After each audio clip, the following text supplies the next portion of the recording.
Para você que viu esses meus Entenda a Economia em 15 minutos, que é o ciclo econômico, eu queria mostrar como a compreensão desse ciclo ajuda a entender diversas áreas, como se acendesse a luz para diversos setores, para entender mais em detalhe diversos, porque toma um sentido em função da compreensão do ciclo.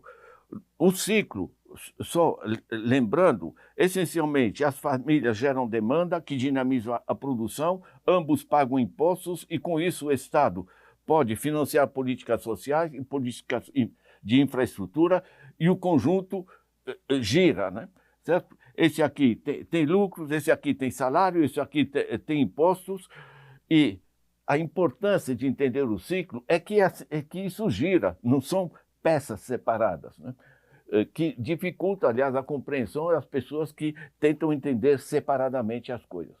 Uma vez que você pegou o ciclo, e em particular, nesse ciclo, como os grupos financeiros, aqui é rentismo, tá? Rentistas, gente que não produz nada, simplesmente drenam dinheiro, né? Essa compreensão do ciclo, a ideia nesse segundo vídeo, é entender como isso ajuda a entender outras áreas, né? A detalhar certos sistemas.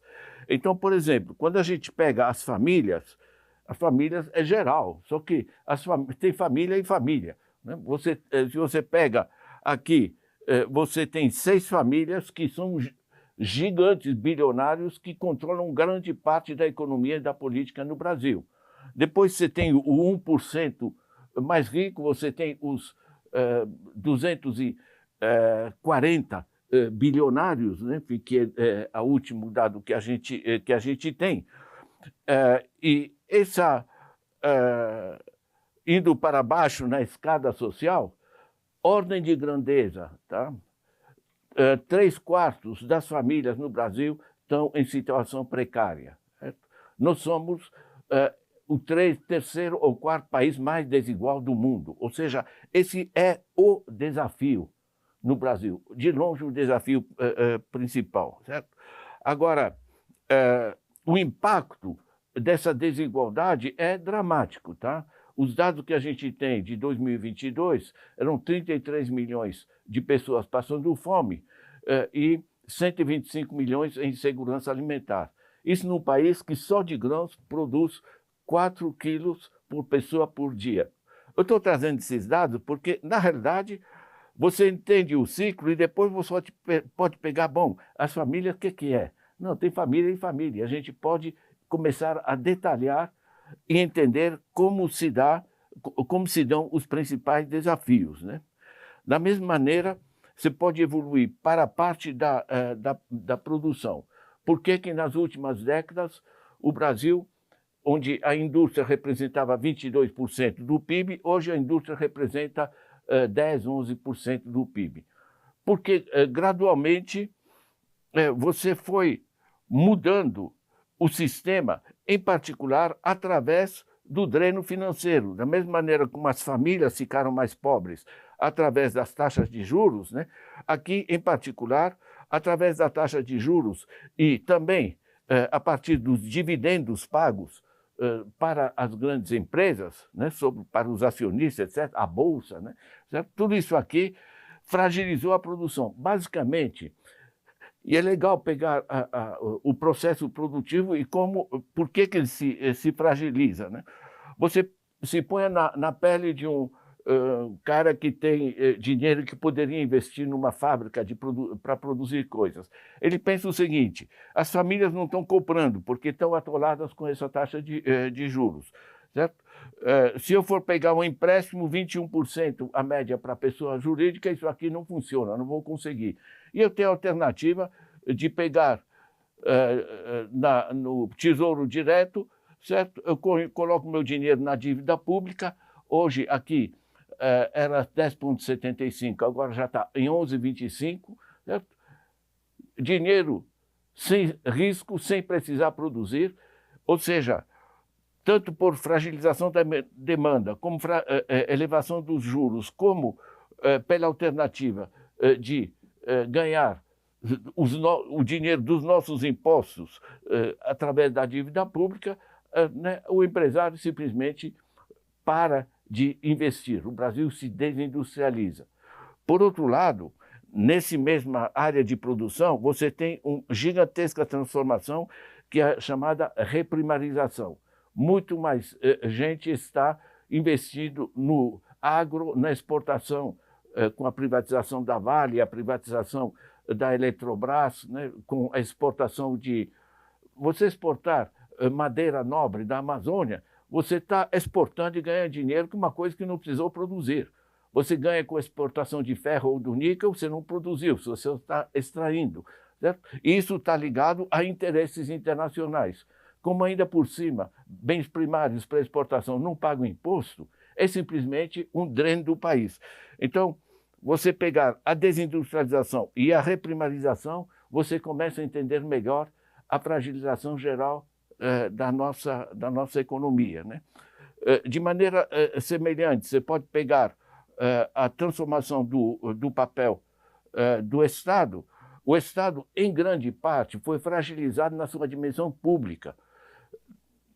Tem gente que está lembrada, em 97 foi autorizada o financiamento público das campanhas políticas, né? De repente, o político vende-se, né? Alguns alugam-se por temporada, certo? Mas, basicamente, 18 anos, entre 97 e 2015, as empresas puderam financiar as campanhas de políticos que passariam a seguir os seus interesses e não interesses públicos. Isso é uma deformação profunda, né, que fragilizou muito o Estado. Evidentemente, mais fragilidade ainda com a fase Temer-Bolsonaro, ligado aos grandes grupos financeiros, aos chamados mercados, né? Isso é um, portanto, é a apropriação política do Estado. E outra é a autonomia do Banco Central, em que você fragmentou a política financeira do Estado e a política monetária através do Banco Central, ligado aos interesses dos grandes grupos financeiros, nacionais e internacionais, né? Isso simplesmente travou, em grande parte, a capacidade do Estado desenvolver o que é o seu papel essencial: políticas sociais e infraestruturas. Nas políticas sociais, a gente, por exemplo, estudou os 7 grupos privados de plano de saúde.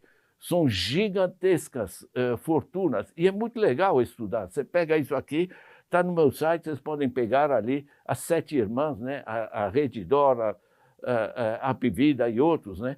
São gigantes hoje internacionais que drenam recursos imensos através de um sistema que não funciona como mercado, né? Quando te dizem que você tem que fazer uma cirurgia ou tomar tal medicamento, você recebe, você não tem informação, não é uma escolha, não é comprar uma geladeira ou comprar um carro, certo? Isso aqui, onde funciona no mundo, funciona de maneira pública, gratuita, de acesso universal. Por que funciona assim? Porque é muito mais produtivo, é muito mais eficiente. Nós comparamos, por exemplo, os Estados Unidos, o custo anual de saúde por pessoa é $11.000, no Canadá é $5.000, menos da metade. No Canadá está entre os top de linha no mundo em termos de nível de saúde da população. Os Estados Unidos estão entre os últimos do conjunto dos países desenvolvidos, né? Então, isso é muito importante porque isso abre para você estudar como é que funciona essas áreas: educação, saúde, segurança, etc. No geralzão, essas áreas funcionam de maneira pública, gratuita, universal, porque são investimentos nas pessoas, não é gasto, como se chama aqui, certo? E você também, a partir do Estado, pode pegar toda a parte de infraestrutura, certo?